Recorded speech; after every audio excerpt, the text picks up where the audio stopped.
मैं लिखित में दे सकता हूं कि अगर कोई मुस्लिम है वो अच्छा इंसान हो ही नहीं सकता। अरे भाई जय श्री राम बोल दो। वो काबा जो है वो मक्केश्वर था, मक्केश्वर मंदिर था। क्रिश्चियनों का बाइबल को फॉलो नहीं करेंगे। ইতিহাসকে যদি বিকৃত করা যায় তাহলে মানুষের বিশ্বাসও ভেঙে ফেলা যায়। এ ভয়ঙ্কর সত্যটাই আজ আবার চোখে আঙ্গুল দিয়ে দেখিয়ে দিচ্ছে সোশ্যাল মিডিয়ার এক বিতর্কিত ভিডিও, যেখানে দাবি করা হচ্ছে পবিত্র মক্কার আসল নাম ছিল মক্কেশ্বর এবং কাবা শরীফ নাকি ছিল একটি মন্দির। প্রশ্ন হচ্ছে, এই বক্তব্য কি সত্য নাকি পরিকল্পিত বিভ্রান্তি? আর কে এই সত্যা সাধু? কেন তিনি পবিত্র কাবাঘর এবং সূরা তাওবা নিয়ে জঘন্য মিথ্যাচার ছড়াচ্ছেন? ইসলামের শেষ নবী হযরত মুহাম্মদ সাল্লাল্লাহু আলাইহি ওয়াসাল্লামের উপর নাজিল হয়েছিল সর্বশ্রেষ্ঠ আসমানি কিতাব পবিত্র আল কুরআন। সেই কুরআনের আয়াতকে বিকৃতভাবে উপস্থাপন করছেন ভারতের বাসিন্দা সত্যা সাধু ওরফে Saniur Rahman. Number of jihadis will kill the Hindus. Democracy का पीठ पे वार करने वाला एक ही कम्युनिटी है जो है इस्लाम। তিনি প্রকাশ্যে দাবি করেন কাবা শরীফ ছিল হিন্দু মন্দির এবং মক্কার নাম ছিল মক্কেশ্বর, যা ইসলামের ইতিহাসের ও প্রামাণ্য তথ্যের সম্পূর্ণ বিপরীত। সোশ্যাল মিডিয়ায় ভাইরাল হওয়া ভিডিওতে সত্যা সাধু দাবি করেন কাবা শরীফ পূর্বে মন্দির ছিল। वो काबा जो है वो मक्केश्वर था, मक्केश्वर मंदिर था। ইসলামের ইতিহাস অনুযায়ী কাবা শরীফ ফেরেশতাদের মাধ্যমে নির্মিত হয়। পরে নবী হযরত আদম আলাইহিস সালামের পূর্ণ নির্মাণ করেন। এরপর নবী ইব্রাহিম আলাইহিস সালাম ও তার পুত্র হযরত ইসমাইল আলাইহিস সালাম কাবাকে পূর্ণ প্রতিষ্ঠা করেন। এটি আল্লাহর ইবাদতের জন্য স্থাপিত হলেও একসময় মূর্তি পূজার কেন্দ্র হয়ে উঠেছিল। পরে রাসূল সাল্লাল্লাহু আলাইহি ওয়াসাল্লাম মক্কা বিজয়ের মাধ্যমে কাবাকে আবার তাওহীদের কেন্দ্রে ফিরিয়ে আনেন। আজ এই কাবাই মুসলমানদের কিবলা এবং হজ উমরার প্রধান কেন্দ্র।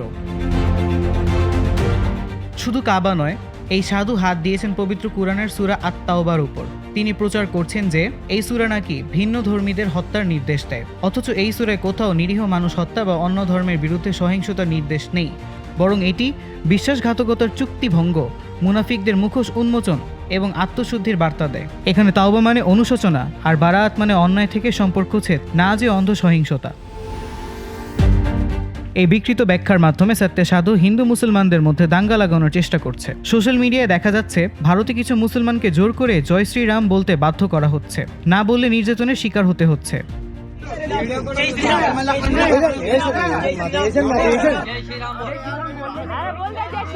अरे भाई जय श्री राम बोल दो। उधर देख, जय श्री राम बोलेगा तू 2-3 दिन में। तलवार डंडा और उनके पास सरिया भी था। औजार काफी लोग लेके आए थे। শুধু মুসলমান নয়, খ্রিস্টান সম্প্রদায়ও একই নির্যাতনের শিকার হচ্ছে। क्रिश्चियनों का बाइबल को फॉलो नहीं करेंगे। Am I clear?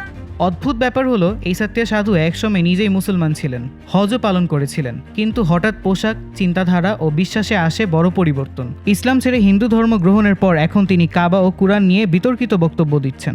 Islamic scholar মুফতি ইউসুফ এই বিভ্রান্তির জবাব দিয়ে বললেন, আপনি যার বিবৃতিটা এখানে উল্লেখ করেছেন, উনি যে কথাটা বলেছেন যে এইটা একসময় মন্দির ছিল, এটা মোটেও সঠিক কথা নয়, সঠিক তথ্য নয়।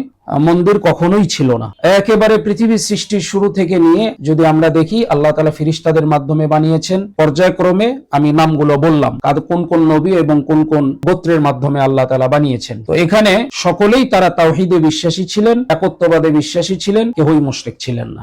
অতএব খানায় কাবা তারা কেউই বানান নাই, মুসলমানরা বানিয়েছেন এবং মুসলমানরাই এখানে ইবাদত করেছেন। ঈসা আলাইহিস সালামের অনুপস্থিতিতে এই গ্যাপের সময় মক্কা নগরের যারা মুশরিক ছিল তারা বাইতুল্লাহ শরীফের ভিতরে মূর্তি স্থাপন করেছিল এবং মূর্তি পূজা করত।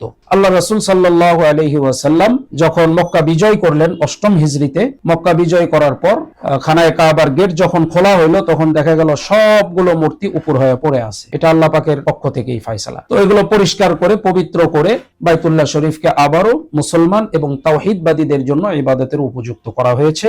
সেই সময় থেকে আজ অবধি এবং কিয়ামত পর্যন্ত এইটা মুসলমানরা ইবাদত করতেছে, করে যাবে, এভাবেই চলবে ইনশাআল্লাহ। তো উনি যেটা বলেছেন কোনো এক সময় এটা হিন্দুদের মন্দির ছিল, এটা সম্পূর্ণ অসত্য কথা। এই কথার সাথে বাস্তবতার কোনো ভিত্তি নেই। সূরা আত-তাওবার আয়াতের ভুল ব্যাখ্যা ছড়ানো হচ্ছে উদ্দেশ্যমূলকভাবে। তিনি স্পষ্ট করেন, এইসব ভিডিও মানুষকে বিভ্রান্তি করার কৌশল মাত্র, এর থেকে দূরে থাকাই বুদ্ধিমানের কাজ। এই জাতীয় ভিডিওকে এড়িয়ে চলা।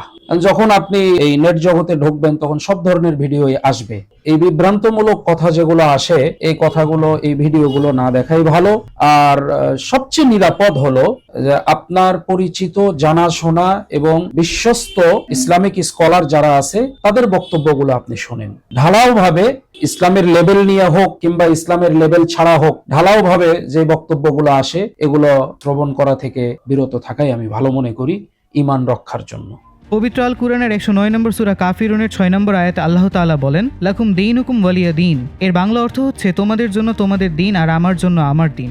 ইসলাম কখনো অন্য ধর্মের উপর হামলা বা নির্যাতনের শিক্ষা দেয় না। ইতিহাস সাক্ষ্য দেয় শান্তি ও সহাবস্থানই ইসলামের মূল শিক্ষা।